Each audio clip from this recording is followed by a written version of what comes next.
Hola, buenas tardes a todos. Vamos a resolver el examen EBAU Física de Castilla-La Mancha, examen de 2024, convocatoria ordinaria.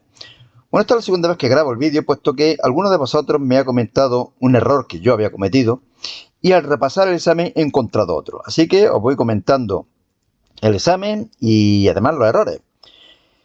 Aquí está el primero. Dice, una onda armónica se propaga por el espacio a una velocidad de 350 metros por segundo. Bien, nada nuevo. Viene descrita por la siguiente función de onda. I igual a 5 seno de kx menos 10 pi t más phi. Bueno, por aquí viene el primer error. La ecuación de la onda se puede poner en función del seno o del coseno. Y además dentro del seno coseno omega t menos kx o kx menos omega t. Yo estoy acostumbrado a seno y luego omega t menos kx. Y de ahí provino el primer error. Luego lo digo. Toda la unidad en el sistema internacional, sabiendo que I sub 0, 0, es decir, que la elongación para x igual a 0 y t igual a 0 vale 2,5 metros. Y que la velocidad de oscilación en 0,0, es decir, para x igual a 0 y t igual a 0, es negativa. Determina justificadamente lo siguiente. A. Valores del número de ondas y del desfase inicial. K y phi. Bueno, pues lo que hacemos es comparar esta ecuación con la ecuación general de la onda. A seno, y vamos a ponerle igual que aquí, claro. A seno de kx menos omega t más phi. Por lo tanto, inmediatamente A es 5. Pero bueno, eso no me lo piden. Pero sí puedo deducir que omega es igual a 2 a 10 pi. Esto sería lo que multiplica t, siempre es omega. Y vale, por lo tanto, 10 pi. Y es igual a 2 pi partido t. Por lo tanto, el periodo podemos deducir que es igual a 0,2 segundos. Pero además me dicen lo que vale la velocidad.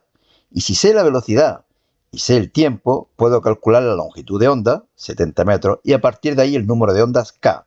2pi partido lambda, 2pi partido 70, 0,09 radianes por metro. Ya tenemos calculado lo primero. Y aquí viene el error que cometí en esta primera resolución.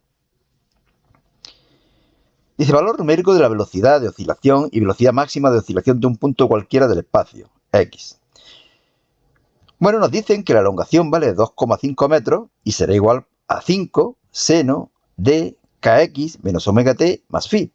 Pero claro, como x y t valen 0, estas dos cosas valen 0. Y de aquí deduzco que phi o vale pi sextos o vale 5 pi sextos radianes. Hasta ahí todo bien. ¿Dónde me equivoqué? Aquí. V es la derivada de la elongación con respecto al tiempo. Es decir, la derivada de esta ecuación, que sería 5, la derivada de lo que hay dentro, que es menos 10 pi, y luego coseno de todo lo que hay dentro. ¿Dónde me equivoqué yo? Que como estoy acostumbrado a utilizar omega t menos kx, este número es lo que siempre saco fuera. Pero claro, aquí hay un signo menos, puesto que está a la derecha con signo negativo, y por lo tanto la derivada sería menos 5 por 10 pi por el coseno de todo el mogollón. Velocidad para x igual a 0 y t igual a 0, menos 50 pi, 0, 0, 0, phi, y esto tiene que ser menor que 0, nos dicen. Por lo tanto, phi tiene que ser pi sexto. Yo había puesto 5 pi sextos porque no había puesto este signo negativo.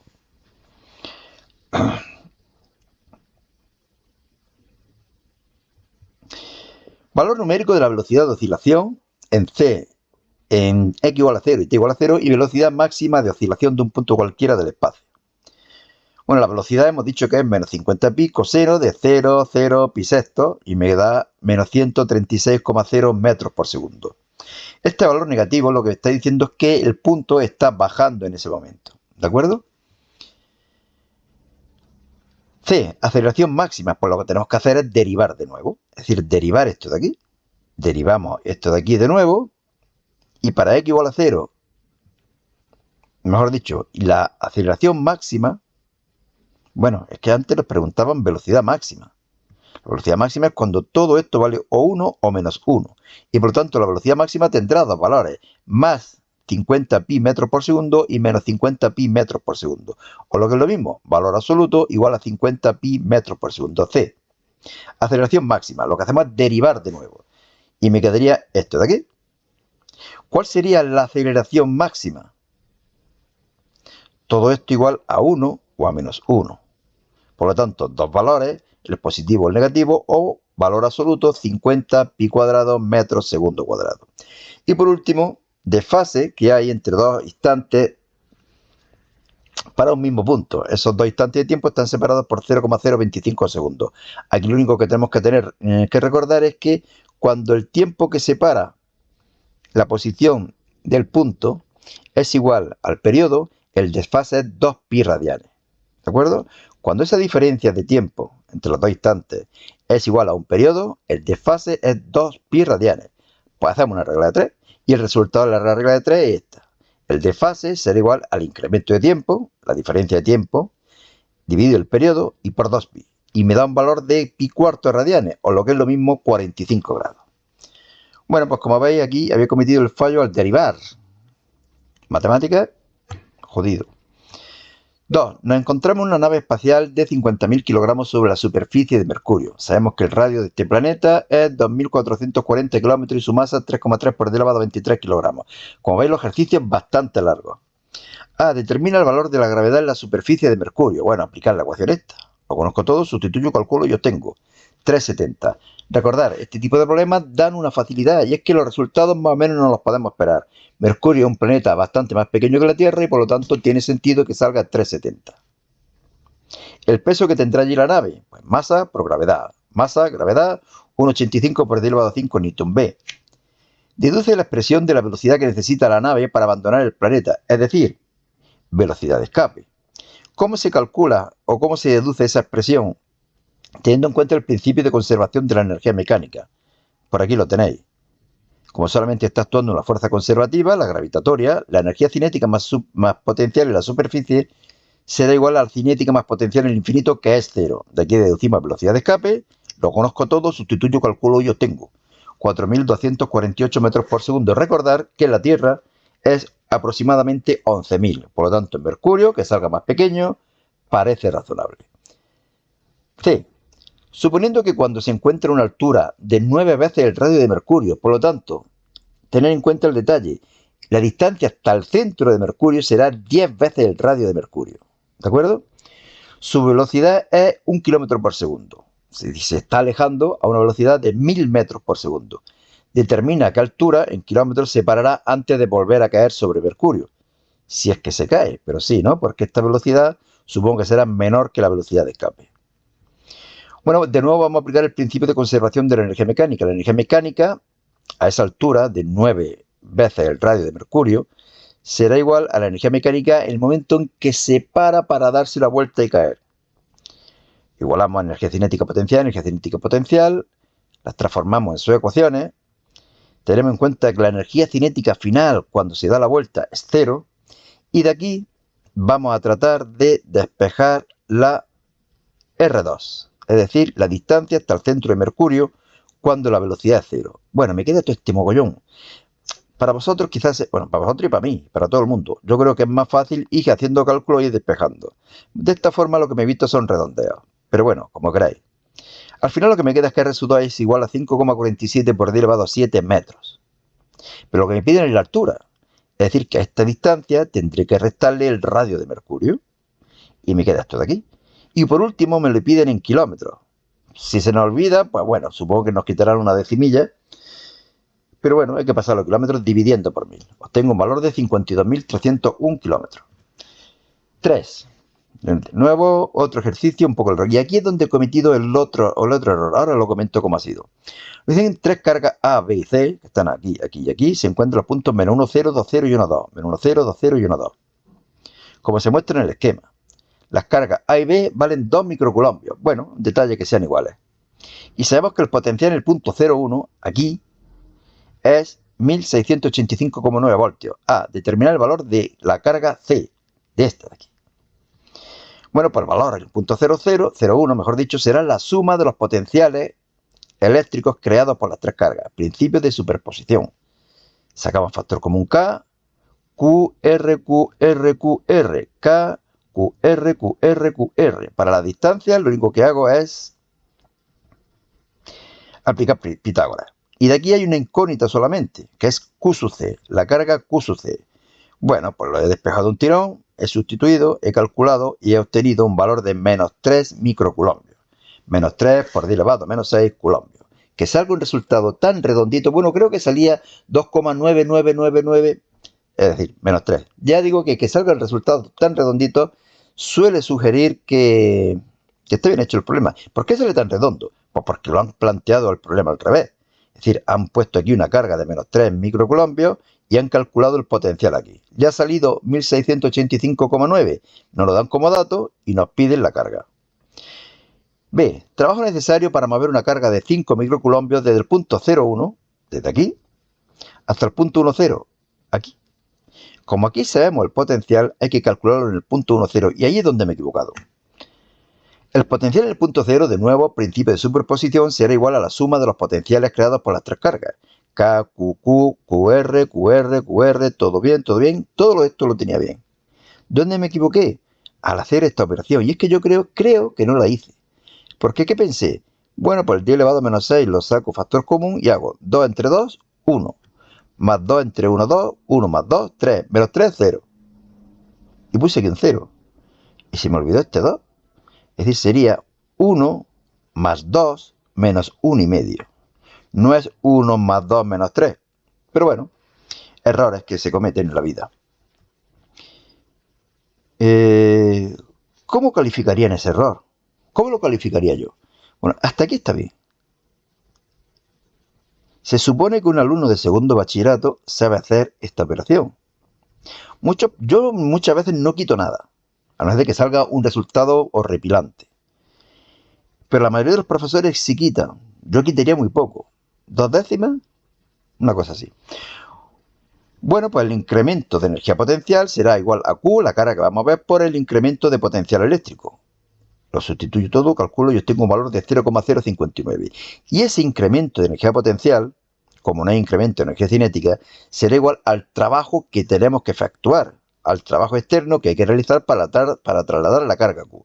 Si me quisieran preguntar, y si me hubieran preguntado, si yo quisiera responder con el trabajo efectuado por el campo, sería el contrario, es decir, sería menos 0,059. Seguimos pues. Apartado C. Veréis que los problemas son larguísimos, ¿eh? Llevamos ya 12 minutos y no hemos llegado a la mitad. ¡Qué barbaridad! Me parece que antes tardé media hora casi. Determina el valor del campo eléctrico en este último punto, el 1,0. Aquí. Debido a las cargas A, B y C. Aquí la suerte es que no hay diagonales, que los tres campos eléctricos son horizontales o verticales y por lo tanto va a ser más fácil luego de sumar. Yo lo que hago siempre es calcular los módulos y luego expresarlo vectorialmente. Recordad que el campo eléctrico es KQR cuadrado. Si es módulo será el valor absoluto de la carga. Campo eléctrico creado por la primera carga A, KQR cuadrado. Esta distancia es 2 y por lo tanto 4500 newton por coulombio. No he puesto aquí las unidades, las pongo aquí al final. Eso va vectorialmente. Si esta es una carga positiva, aquí se supone que hay otra carga positiva. ¿Para dónde iría? Hacia la derecha. Por lo tanto, ese campo eléctrico tiene vector unitario I y es positivo. E sub B, todo igual, nada más que ahora la distancia es 1. 1 al cuadrado. Y por lo tanto será 4 veces más.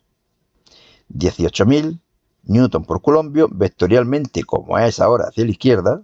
B estaría empujando esta carga hipotética hacia la izquierda, menos 18.000 I newton por coulombio. E sub C, el valor de la carga en valor absoluto, puesto que estoy calculando el módulo, 3 por 10 elevado a menos 6, distancia 2 al cuadrado. 6.750, y como es hacia arriba, 6.750 J. Aquí tengo una carga negativa y estaría atrayendo hacia arriba a una hipotética carga positiva. Sumamos estos tres vectores y me da esto de aquí. Y listo, papeles. Bueno, creo que no hay más errores en el examen. Una de electrones circula en la dirección horizontal, eje X, hacia acá, dentro de un tubo vacío con una velocidad de 10 elevado a 6 metros por segundo. Y entra en una región donde aplicamos mediante un imán un campo magnético de 0,04 Tesla en dirección vertical, eje más Y. Si esto es X, esto es Y, esto será Z. Campo magnético hacia arriba. Escribe la expresión vectorial de la fuerza que aparece sobre el electrón en este caso y describe cualitativamente en base a ella la trayectoria que seguirán, incluyendo un esquema. Bueno, pues lo único que tenemos que hacer es aplicar la regla de la mano izquierda. Recordar, corazón, velocidad, hacia la derecha. Índice, campo magnético, hacia arriba. Pulgar, fuerza, hacia afuera. ¿Por qué lo he dibujado hacia adentro? Pues porque esa regla de la mano izquierda, lo que se obtiene es aplicable a las cargas positivas. Pero aquí estamos hablando de electrones y por lo tanto la fuerza magnética va hacia adentro. La calculamos. El módulo sería valor absoluto de la carga, VB 0 de alfa, seno de 90. Sustituyo, calculo y obtengo un valor de 6,4 por 10 elevado menos 15 newton. Vectorialmente, como es hacia la parte negativa del eje Z, menos 6,4 por 10 elevado menos 15 K newton. B. Calcula los valores numéricos del radio y del periodo del movimiento. Esto quizás sea lo más fácil. Podemos aplicar esta fórmula, pero bueno, como veis, deducirla es muy corto, es fácil, si os acordáis mejor, ¿no? Lo que hacemos es igualar la fuerza magnética, que lo he puesto aquí como M, pero a mí me gusta más poner F sub B, B de campo magnético. Será igual a la fuerza centrípeta. Despejamos R, valor absoluto de la carga. Sustituimos, calculamos, tenemos siempre un valor muy pequeño, 1,42 por 10 elevado menos 4 metros. Tiempo que tarda en dar una vuelta. Como la velocidad es constante, puedo aplicar que V es igual a E partido T. Es constante porque la fuerza siempre es perpendicular a la dirección del movimiento. Por lo tanto, no aumenta ni disminuye la velocidad de la partícula. El periodo sería espacio partido velocidad. Lo conozco todo, sustituyo, calculo y obtengo siempre una cantidad muy pequeña. 8,9 por 10 elevado menos 10 segundos. Y C. Queremos añadir un campo eléctrico que pueda mantener la trayectoria lineal. ¿Qué tenemos que hacer? Pues un campo eléctrico que cree una fuerza que anule la fuerza ejercida por el campo magnético. Recordamos, velocidad era para la derecha. ¿Recordáis? Campo magnético era para arriba. La fuerza magnética era para adentro. Por lo tanto, la fuerza ejercida por el campo eléctrico tiene que ir hacia afuera. Y como la carga es negativa, el campo eléctrico irá hacia adentro. Es decir, que el módulo que calculemos lo tendréis que expresar como negativo en el eje Z. Fuerza eléctrica, fuerza magnética, fuerza eléctrica, fuerza magnética, despejamos E, sustituimos, calculamos y tenemos un valor de 40.000.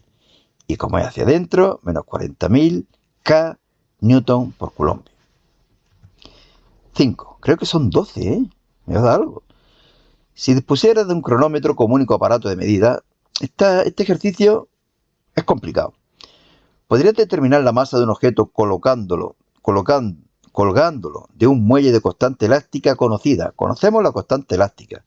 Y dejándolo oscilar unas cuantas veces. En caso afirmativo, explica cómo lo calcularía. Si obtendría los mismos resultados en la Luna, eso es lo complicado. Justifica tu respuesta. Bueno, la constante elástica del muelle sabéis que es igual a m por omega cuadrado. O lo que es lo mismo, m por 2pi partido t cuadrado. Es decir, m 4pi cuadrado t cuadrado. De aquí podríamos deducir la masa. ¿Qué tendría que hacer? Como la constante me dicen que la sabemos, tenemos que medir el periodo.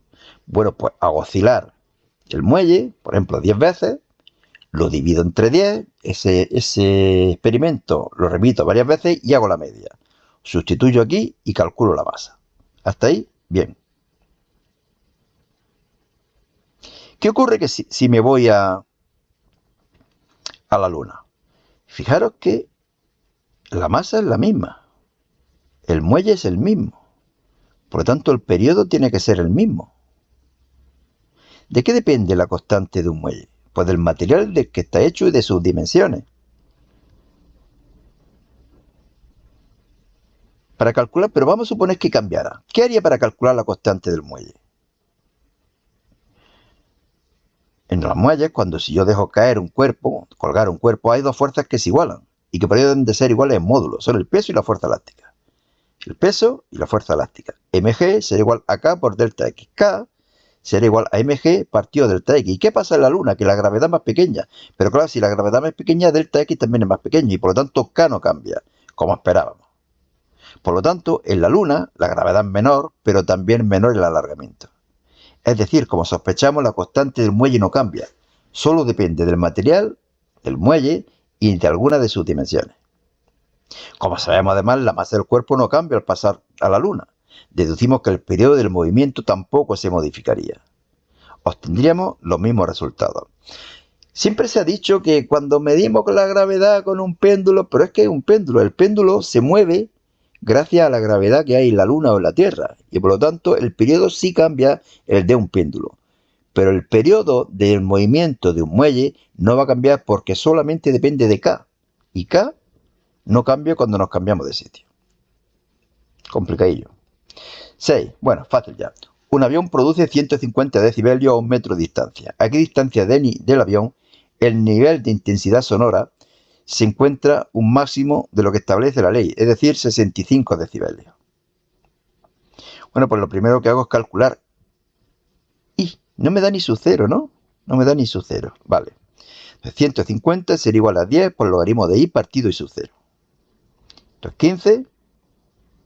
150 entre 10 es 15. Y de aquí deduzco el valor de i, que sería 10 elevado a 15 i sub 0.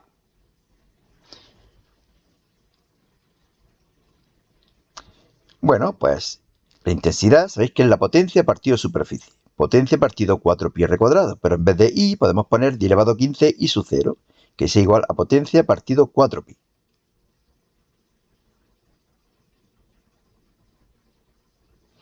Y por ello, porque estamos a 1 metro, claro, potencia partido i sub 0 sería igual a 4pi por 10 elevado a 15. Beta es igual a 10 por logaritmo de i partido i sub 0. Y ahora quiero que los decibelios sean 6,5. Por lo tanto, 10 elevado a 6,5 será igual a i partido i sub 0. Por lo tanto, este problema es complicado, decía que era fácil. Será igual a 10 elevado a 6,5 por i sub 0. Fijaros que tenemos ahora ya que la intensidad, que es potencia partido superficie, R será igual a potencia partido 4pi i. ¿Pero cuánto vale i? 4pi por 10 elevado a 6,5 i sub 0. 4pi se va con 4pi, puesto que ya la potencia la hemos calculado antes. ¿Y qué me quedaría? 17.783 metros. Este problema lo veo muy complicado. Y todo porque no da ni sub 0. Si no sabemos i sub 0, ¿por qué no me lo dan? Bueno, seguimos. Al llegar a una superficie, una radiación arranca electrones con una velocidad de 10 elevado a 5 metros por segundo. Si dicha radiación tiene una longitud de onda de 1,5 micrómetros, calcular el trabajo de extracción y la frecuencia umbral. Este sí es verdad que es fácil. Ecuación de Einstein, la ponemos de esta forma: la energía del fotón Hc partido lambda y energía cinética 1 medio de mv cuadrado. Despejamos trabajo de extracción, sustituimos, calculamos y obtenemos. Y ahora, para la frecuencia umbral, tenemos en cuenta que el trabajo de extracción es igual a h por f sub 0, constante de Planck por frecuencia umbral. La despejamos, sustituimos, calculamos y obtenemos. Umbral. Fijaros que salen aquí los nombres. Francisco Umbral, Wikipedia, la enciclopedia libre. Extraordinario.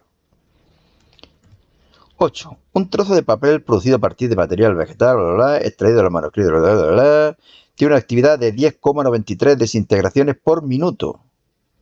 Desintegraciones por minuto. Calcula la edad de los manuscritos sabiendo que la actividad radiactiva del carbono es 13,6 desintegraciones por minuto por gramo de carbono.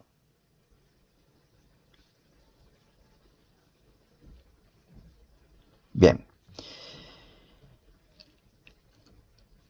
Hay que calcular este tiempo. Esta es la ecuación integrada de la ley de la desintegración radiactiva. Aquí sabemos la actividad, que es 10,93. Y sabemos la actividad inicial, que era 13,6, evidentemente siempre mayor, elevado al logaritmo neperiano de 2, partido 5.730 años, que era el periodo de semidesintegración, y por t. Si aquí despejo t, me va a salir en años, 1806,7 años. Aquí también está la facilidad que nos esperamos más o menos el resultado. A ver, no sé si son 1000 o 1500, 800 o 3500, pero evidentemente no son 2 semanas, ¿de acuerdo? Ni evidentemente son 5400 millones de años. 9. Dos esferas conductoras de radio 80 centímetros y 40 centímetros. Tiene una carga de 16 colombios cada una. Se coloca en el vacío y muy alejadas entre sí. Determine la carga final de cada una tras unirla mediante un hilo conductor de capacidad despreciable. ¿Qué es lo que ocurre cuando se unen las dos esferas? Que se igualan los potenciales. Bien, potencial sabéis que es KQR. El inicial de la primera esfera será KQ1 R1 y el de la segunda esfera era al principio KQ2 R2. Cuando haya pasado un cierto tiempo y se unan y haya pasado un cierto tiempo, los dos potenciales tienen que ser iguales. Por lo tanto, Q1 más la carga que haya aceptado, partido de R1, será igual a Q2 menos la carga que haya transferido, partido R2. Aquí puedo poner más o menos independientemente. Quiero decir, que no tengo por qué pensar si la carga pasa de la primera esfera a la segunda o de la segunda a la primera. Evidentemente, cuanto mayor sea el radio, mayor carga va a aceptar para tener el mismo potencial. Por lo he supuesto aquí es más. Pero si yo me hubiera equivocado, aquí el valor que me hubiera salido hubiera sido negativo y por lo tanto el resultado final hubiera sido el mismo. Pero bueno, lo pensamos un poquito, como es más grande, tiene que aceptar carga.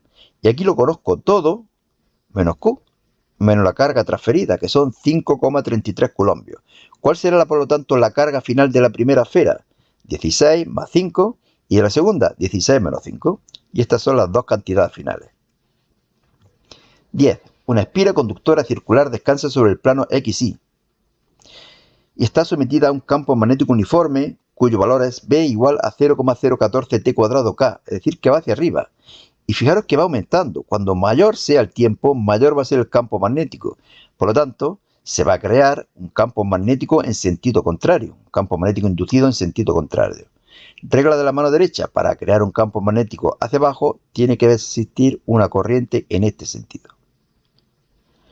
Razones si aparecerá corriente en la espira: sí, porque hay una variación en el flujo magnético a través de la espira.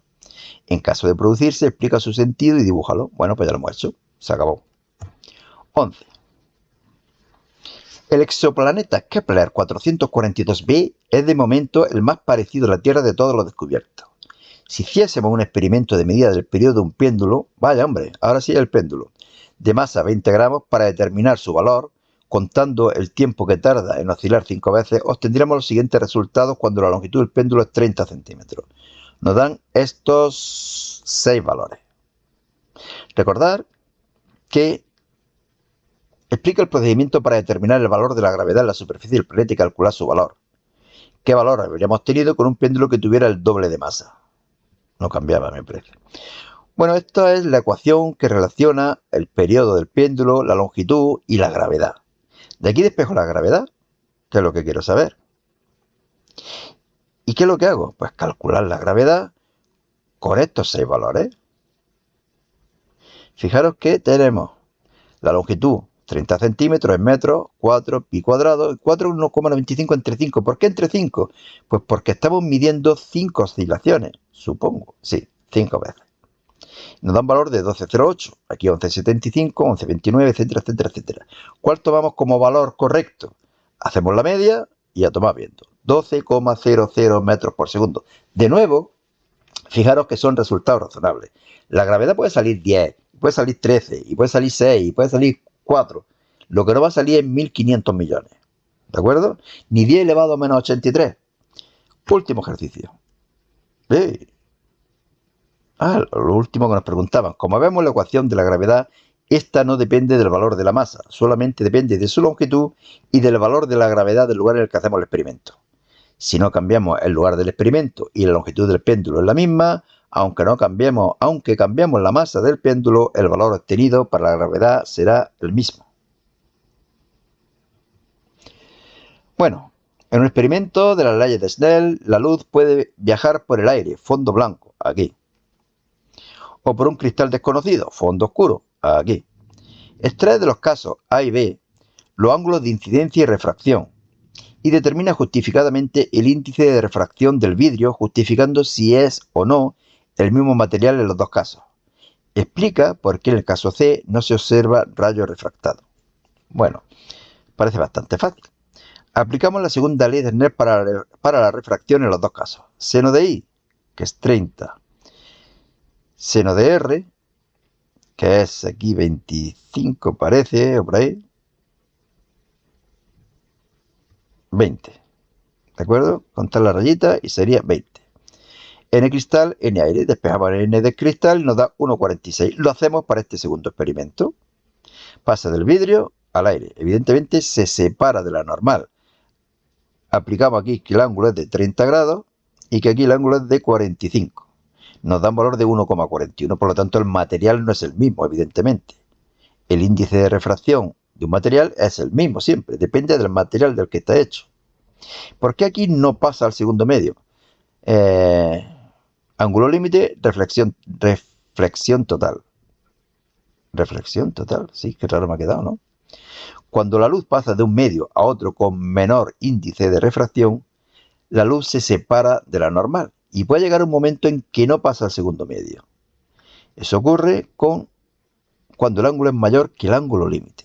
¿De acuerdo? Bueno, yo creo que ya está. Sí. Fijaros que yo aquí he avanzado. ¿Por qué? Porque no estoy sobre no he hecho un examen. En este blog, selectividadjosecuenca.blogspot.com, podéis encontrar en formato PDF todos los exámenes que estoy colgando en el canal. Y fijaros que aquí, si yo sigo avanzando, como estoy leyendo el blog, pues aparece un nuevo examen del año 2024, convocatoria extraordinaria. Por eso yo creo que quizás sea más cómodo estudiar en el blog que no en el canal de vídeo. Y además es que si yo cometo aquí algún error por ahí en medio, como me ha pasado, he tenido que hacer un nuevo vídeo, pero si el error es muy pequeño, me olvida poner una flecha de vector o cualquier cosa de esas, pues evidentemente no voy a grabar un nuevo vídeo. Pero en el blog sí es mucho más fácil arreglar lo que sea. Así que normalmente está más correcto los resultados en el blog que en el canal. Bueno, pues nada más, suerte y hasta otra. Como decía, una media horita. Hasta luego.